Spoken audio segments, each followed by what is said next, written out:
শুভ মানুষ ঘোষের কাহিনী অবলম্বনে আজকের গল্প আমি তারকা।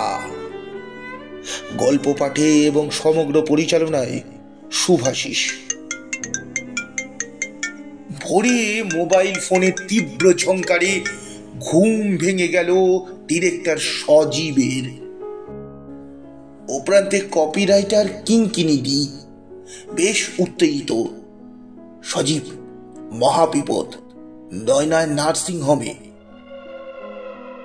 নয়না মেয়েটি নতুন, যেমন স্মার্ট তেমনি গ্ল্যামারাস। বেতের মতো নমনীয় চেহারা, চোখে মুখে কথা, অভিনয়তেও চোস্ত। স্ক্রিপ্ট ফেলার অপেক্ষা ছাড়া মুখস্থ করে নিখুঁত অভিনয় করে মাতিয়ে দিচ্ছে। ভীষণ ভালো পারফরম্যান্স। স্ক্রিন টেস্টে মুগ্ধ হয়ে গিয়েছিল সজীব। ভবিষ্যতে নয়নাকে দিয়ে স্বপ্ন দেখতে শুরু করেছিল সে। বুঝেছিল তাকে দিয়েই হবে, এতটা ভালো হবে যে রাজ্য ছাড়িয়ে তার নাম ছড়িয়ে পড়বে ঘরে ঘরে। তার গডফাদার হিসাবে সজীবও ভারত বিখ্যাত হবে। কিন্তু চিন্তার বিষয় একটাই, বড্ড ভালো পাঠ করে নয়না। স্টার এলিমেন্ট নিয়ে বেছে বেছে তার হাতেই পড়েছে। এত সুখ শৈলী হয়? ভয়ে ভয়ে তাকে সজীব জিজ্ঞাসা করেছিল, তুমি কি ম্যারিড? কোমল ছাড়ানো চুলের পুষ্ট গোছা দুলিয়ে নয়না বলেছিল, না। সজীব বলেছিল, ওয়েল, বয়ফ্রেন্ড আছে তোমার? আছে। এমন একটা মেয়ের বয়ফ্রেন্ড না থাকাটাই আশ্চর্য। মনে মনে আরো কিছুটা শঙ্কিত হয়ে পরের প্রশ্ন সজীবের, 7 উইক এপিসোড, তুমি নায়িকা, বয়ফ্রেন্ডের সঙ্গে কথা বলেছো এ ব্যাপারে? মানে এইসব নিয়ে পরে কোনো? ওয়াই? নয়নার মুখে ও বিরক্তি। আমার ব্যক্তিগত পরিসরে কাউকে অ্যালাউ করি না আমি। ডোন্ট ওয়ারি সজীব দা, কিছু হবে না। শুনে সজীব একটু থমকে ছিল। ব্যক্তিগত পরিসর? বাংলাটাও তো ভালো জানি দেখছি। বয়ফ্রেন্ডকে সামলাতেও জানি, ও নিয়ে ভাববেন না, ঠিক ম্যানেজ করে নেব, ডোবাবো না। তার মধ্যে হঠাৎ নার্সিং হোম। বুকটা ধড়াস করে উঠল সজীবের।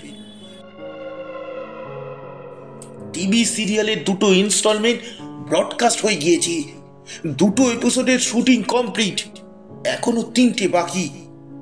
উত্তেজিতা হয়ে সে বলল, বলো কি কিঙ্কিনিদি, এর মধ্যে হঠাৎ কি হলো নয়নার? কিঙ্কিনিদি নয়নাকে এনেছিল। বলল, ঠিক জানি না রে, ওর ভাই সায়ন ফোন করেছিল। বলল হঠাৎ করে নয়না অসুস্থ হয়ে পড়েছে, ওকে নিয়ে যেতে বলেছে নার্সিং হোমে, জরুরি কথা আছে। নয়না পড়ে যাওয়া মানে এখন শুটিং আর করা যাবে না। মাঝে মাত্র 2 সপ্তাহ, এর মধ্যে শুটিং কমপ্লিট না হলে সিরিয়ালের ব্রডকাস্ট ড্রপ করতে হবে, কয়েক লাখ টাকা ফাইন গুনতে হবে, টাকার চ্যানেলের টিআরপি পড়ে যাবে, রানিং অ্যাড শিফট করে যাবে অন্য চ্যানেলে। মারাত্মক টেনশনে পড়ে গেল সজীব। ফোন ছেড়ে ছুটল নার্সিং হোমে। কিঙ্কিনিদি দাঁড়িয়েই ছিল তারই অপেক্ষায়, মুখে তার উদ্বেগের ছায়া। সজীবকে দেখে চল বলে নার্সিং হোমে ঢুকে নির্দিষ্ট কেবিনের কাছে গিয়ে থমকে দাঁড়ালো। বেশ কয়েকজন লোক দাঁড়িয়ে আছে। তাদের চোখে মুখের ভাবভঙ্গি সুবিধে নয়। ওকে ওরকম ভাবে দেখছে কেন লোকগুলো? নয়নাকে কাস্ট করিয়ে কি সজীবরা অপরাধ করে ফেলেছে? নয়নার কি ইচ্ছে ছিল না? বীরের মধ্যে সায়নে গিয়ে এলো। সজীবকে বেশ অপ্রসন্ন চোখে দেখে কিঙ্কিনিদিকে বলল, এদিকে আসুন কিঙ্কিনিদি। কিঙ্কিনিদি অস্বস্তি বোধ করছিল। সজীবের পরিচয় দিতে গেল, কিন্তু বুঝেছি বলে সবটাই না শুনে সায়ন ঢুকে গেল কেবিনে। পিছনে পিছনে সজীবকে নিয়ে কিঙ্কিনিদিও। বেডে শুয়ে আছে নয়না। এক রাতেই তার গ্ল্যামার আর স্মার্টনেসের ইতি হয়ে গেছে। কথার ধার ভার শেষ, ধকলের দাগে সুন্দর মুখ কলঙ্কিত। সজীবকে দেখেই হাউ হাউ করে কেঁদে ফেলল। কাঁদতে কাঁদতে জানালো তাতে বোঝা গেল ব্যক্তিগত পরিসরে দফারফাতার। মুখেই বলেছিল বয়ফ্রেন্ডকে ম্যানেজ করতে, কিন্তু পারিনি। টিভিতে সিরিয়াল ব্রডকাস্টিং হতেই সব জানাজানি হয়ে যায়। পরিচিত লোকজন অভিনন্দনের জোয়ারে ভেসে গেল বয়ফ্রেন্ডের নিষ্ঠুর ধাক্কার তীরে শক্ত খাটলায় আছড়ে পড়েছিল নয়না। তাকে না জানিয়ে পর্দায় অবতীর্ণ হতে ছেলেটি কাল রাতে ফোনে এমন কঠিন কঠিন কথা শুনিয়েছে যে ক্ষোভে দুঃখে অপমানে সে বিষ খেয়ে আত্মহত্যা করতে গিয়েছিল। সারা রাত নার্সিং হোমে পাম্প করে বিষ বার করতে হয়েছে বটে, কিন্তু মনে যে ক্ষত তৈরি হয়েছে এরপর তার পক্ষে অভিনয় করা সম্ভব নয়। তাকে যেন অব্যাহতি দেওয়া হয়। মাথায় আকাশ ভেঙে পড়ল সজীবের। কিঙ্কিনিও তা কি করে হয় নয়না? সজীব উত্তেজিত। তুমি তো বলেছিলে ডোবাবে না, সব ম্যানেজ করে নেবে। এখন অন্য কথা বললে হবে কেন? স্টোরির আসল শুটিং তো বাকি। কিঙ্কিনি দিও বোঝালো, প্লিজ নয়না, আমার মুখ রাখো, আর দুদিন কোনো রকমে উতরে দাও, বয়ফ্রেন্ডকে বোঝাও, তারপর আর যা ইচ্ছে নয় ছেড়ে দিও। নয়না মাথা নাড়ালো। আমাকেও ছেড়ে দাও কিঙ্কিনি দি, আমার পক্ষে সম্ভব নয়। অসম্ভব, গলা চলল সজীবের। তোমাকে ছাড়া যাবে না। নয়না ভেঙে পড়ল। সজীবদা, আপনি আমার দিকটা ভেবে দেখুন। আপনারা ইচ্ছে করলে সব পারেন, স্টোরি লাইন চেঞ্জ করে দিন না। যত দূর হয়েছে ওখানে আমার রোল কমপ্লিট করে দিন। মামার বাড়ির আবদার, তুমি নায়িকা, হুট করে ছেড়ে ফেলা যায়? এতক্ষণ মুখ ভার করে তাদের কথা শুনছিল সায়ন। সজীবের দিকে ফিরে বিরক্ত গলায় বলল, খুব যায়, কাস্টিং চেঞ্জ করুন, অন্য মেয়েকে আনুন, লিখে দিন এখন থেকে নয়নার রোলে পাঠ করবে, ঝামেলা খতম, সঙ্গে সিরিয়ালও খতম। এই না হলে বাঙালির ব্রেন। সজীব রেগে গেল, কিন্তু তাতে ফল ভালো হলো না। চেঁচামেচির শব্দে বাইরে থেকে ছুটে এলো লোকজন। ঠেলতে ঠেলতে সজীবের বার করে দিয়ে শাসালো, বেশি বাড়াবাড়ি করলে তাদের নামে নয়নাকে দিয়ে থানায় FIR ঠুকে দেবে, তখন বুঝবে তারা। ঠেলা ভালো করেই বুঝলো সজীব, কিন্তু কোনো উপায় না থাকায় পর্দার দুঃখর প্রকাশের বার্তা নিয়ে নতুন এক নায়িকাকে সিলেক্ট করে তাকে নামিয়ে দিল নয়নার রোলে। নতুন নায়িকার নাম অদ্রিজা। দেখতে সুন্দর হলেও নয়নার পাশেই যায় না। শুটের সময় বারবার ভুল করছিল। মাথা গরম হয়ে যাচ্ছিল সজীবের, ও বকাবকি করছিল। এও কিঙ্কিরির রিক্রুট, বেচারি অপ্রস্তুতের এক শেষ। সজীব মনে মনে ভাবলো সব কটা ওয়ার্থলেস। সিরিয়াল শেষ হতে হতেই সজীব দেখলো ওয়ার্থলেসের দলে তার নামটা উঠে গিয়েছে। টেলিফিল্মে নায়িকার বদল হওয়ায় শো তো বটেই, প্রোডাকশন হাউসগুলো বেঁকে বসেছে। বিখ্যাত হওয়া তো দূরের কথা, তিরস্কারে জর্জরিত হচ্ছে সে। তাকে নতুন কাজের লিস্ট থেকে ছেটে জ্বালা বাড়াতে নতুন মেয়ে অদ্রিজাকে ঢেলে কাজ দেওয়া হচ্ছে। যাকে সে গড়ে পিঠে দাঁড় করিয়েছিল, দেখতে দেখতে সজীবকে টপকে তার নাম ছড়িয়ে যাচ্ছে। আজকাল কোনো দরকারে ফোন করলেও ধরে না অদ্রিজা। ভালো গুরু দক্ষিণা, কিন্তু না, গুরু দক্ষিণা তখনও দেখেনি সজীব। দেখলো বছর দিনেক পরই। ততদিনে তার স্বপ্ন মুখ থুবড়ে পড়েছে। বিখ্যাত পরিচালক হওয়ার আশা এই জন্মে ছাড়তে হবে বুঝেছে সে। কলেজে কলেজে ফিল্ম স্টাডিজ এর লেকচার দিয়েই গড়িয়ে গড়িয়ে জীবন কাটছে তার। ঠিক তখনই তার চোখে পড়ল এক সময় বিখ্যাত সিনেমার পত্রিকার কভারে অদ্রিজার ফলাও ছবি ছাপিয়ে উঠতি নায়িকার উত্থানের ইতিহাস লেখা হয়েছে। কভার স্টোরি কাঁচি দেওয়া আছে, আমি স্টার, স্টল থেকে পত্রিকায় এক কপি কিনে পড়ে আক্কেল শঠান কপালে। সাক্ষাৎকারে তার উত্থানের কাহিনী জানতে চাইতে সে বলেছে, সে এক ইন্টারেস্টিং কাহিনী, নাটকীয় বলতে পারেন।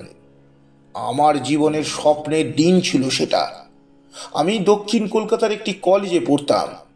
একদিন কলেজের গেটে দাঁড়িয়ে ক্লাসের বন্ধুদের সঙ্গে গল্প করছি, হঠাৎ একটা গাড়ি এসে থামলো। গাড়ি থেকে যিনি বেরিয়ে এলেন তাকে দেখে আমি তো ইনি বাংলা টিভি চ্যানেলের সবচেয়ে জনপ্রিয় উজ্জ্বল মুখ সূর্যদা। এগিয়ে এসে দাঁড়িয়ে পড়লেন আমার সামনে, বললেন, তুমি টিভি সিরিয়ালে পাঠ করবে? শুনে হ্যাঁ না বলবো কি, গলায় শুকিয়ে গিয়েছে। সূর্যদা আমার অবস্থা বুঝলেন, পকেট থেকে ভিজিটিং কার্ড বের করে, রাজি থাকো তো এই নম্বরে আমায় যোগাযোগ করো বলে গট গট করে গাড়িতে উঠে চোখের নিমেষে অদৃশ্য হলেন। সকলের জীবনে এমন সৌভাগ্য ঘটে না, থ্যাংক গড আমার জীবনে ঘটেছিল। আর বাকিটুকু পড়ার ইচ্ছে হলো না সজীবের। বুঝলো যে মাটির তালকে গড়ে তুলতে সে প্রথম হাত লাগিয়েছিল, মিথ্যের প্রতিমূর্তি হয়ে কি সুন্দরভাবেই না ফুটে উঠেছে সে। সূর্যদার সঙ্গে উপস্থিত সে লিভিনে গিয়েছে বলে কৃতজ্ঞতা স্বীকারের ব্যানার থেকে সে বাদ। একবার তার নামটা উল্লেখ করারও প্রয়োজন বোধ করলো না অদ্রিজা। বাড়ি ফিরে সজীব নির্জীবভাবে বিছানায় শুয়ে পড়ল। তার রাগ হচ্ছে, দুঃখ হচ্ছে। মোবাইল ফোনের কন্ট্যাক্ট লিস্ট খুলে দেখছে অদ্রিজার নাম। অদ্রিজা তাকে ব্লক করে দিলেও সে করেনি। জল জল করছে তার নাম। 3 বছর তো কেটে গেছে, আবার একবার কল করে দেখবে নাকি? পৃথিবীতে কত আশ্চর্য ঘটনাই না ঘটে। ব্লক নাম্বারে কল চলে যাওয়া কি এমন আশ্চর্য? ধরলে তাকে একটাই কথা বলবে, অকৃতজ্ঞতা চরমতম অপরাধের চেয়েও অপরাধ, তার মাফ নেই। ক্ষমা প্রার্থনা অনুশোচনাতেই তার মুক্তি নেই। তাও কেন যে কলটা করলো না জানে না। তবে যে আশ্চর্য ঘটনার কথা ভাবছিল সেটাই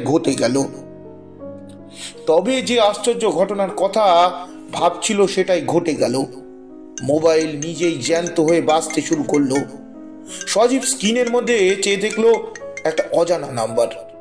টেলি সিরিয়ালে ঢোকার পরে এমন কল প্রায়ই আসতো, আর আসে না। তিক্ত মুখে লাইনে সাড়া দিল, হ্যালো, আমায় চিনতে পারছেন? ও প্রান্তে চেনা গলায় বাজলো, বহুকালের চেনা, তবু ভুল হলো না। সজীব ধর্মড়িয়ে উঠে বসলো, পিঠ সোজা করে চোয়াল শক্ত করে সাড়া দিল, হ্যাঁ পারছি, ব্যক্তিগত পরিসর, কি ব্যাপার? নয়নার স্বরের সেই ভোল্টেজ আর নেই। কিছু না, আপনার কথা মনে পড়ল। কিছু না নাকি সজীবকে কতটা সুন্দর করে ডুবিয়ে ভবিষ্যতের পার্মানেন্ট 12টা বাজিয়েছে সেটা সেলিব্রেট করতেই ফোন। কাঠ কাঠ গলায় ও বলল, ও। নয়না একটু চুপ, তারপর আবার বাজলো, পত্রিকায় অদ্রিজার ইন্টারভিউটা পড়লাম, আপনার নামই করল না।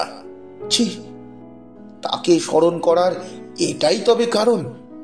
নিজের অপমান ঘাটতে ইচ্ছে করলো না সজীবের। রাগ চেপে অন্য কথা পারল, বিয়ে করেছো? করেছিলাম। ছিলাম? হ্যাঁ, ছাড়াছাড়ি হয়ে গিয়েছে। নয়না ভেঙে পড়ল, অ্যাডজাস্ট করতে পারলাম না সজীবদা, থাকা যায় না ওর সঙ্গে। অথচ ওর জন্যই আমি একদিন আপনাকে ডুবিয়ে কেরিয়ারে জলাঞ্জলি দিয়ে। সজীবের পতন নয়, নিজের পতনের শোক গাথা গাইতেই এই ফোন। সজীব চুপ, কিন্তু নয়নার কথা বাকি। বলল, বড্ড আফসোস হচ্ছে সজীবদা, কি ভীষণ ভুল না করেছিলাম সেদিন। মুহূর্তে সজীবের নুইয়ে পড়া স্নায়ু টান টান, চোখে উড়ে এলো স্বপ্ন। একই গাড়িতে দুবার অ্যাক্সিডেন্ট হয় না। বোল যখন ভেঙেছে, নয়নাকে নিয়েই একবার শেষ চেষ্টা করে দেখবে নাকি। খুব তাপ শেষ, গলা নামিয়ে বলল, বোল না করলে ঠিকটা ধরবে কি করে নয়না? নতুন করে শুরু করো আবার। সেটা আর হয় না সজীবদা, আর আগের মতো চেহারা নেই আমার, ফ্ল্যাবি হয়ে গিয়েছি। আপনি আর পছন্দই করবেন না। কি থেকে কি হয়ে যায়, ভুলটা না করলে কোথায় যে থাকতো অদ্রিজা, আজকে আমি স্টার হতাম। সেটা না হওয়ারই কথা। আমার আগের মতো চেহারা নেই। আপনি আর আমায় পছন্দ করবেন না। কি থেকে কি হয়ে যায়, ভুলটা না করলে কোথায় থাকতো অদ্রিজা, আজকে আমি স্টার হতাম। কথা বলতে বলতে গলা বুঝে এলো নয়নার। পৃথিবীতে সত্যি আশ্চর্য জায়গা। একই দুঃখ, একই সঙ্গে দুজনের দুঃখ হয়ে যায়। কেউ কাউকে সান্ত্বনা দিতে পারে না। দুপ্রান্তে দুজন স্তব্ধ মানুষ কথা হারিয়ে ফেলে। জানলায় তখন সন্ধে নামছে মন্থর গতিতে।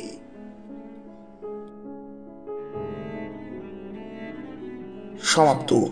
গল্পটি ভালো লাগলে লাইক, সাবস্ক্রাইব, শেয়ার ও কমেন্ট করতে ভুলবেন না। নমস্কার।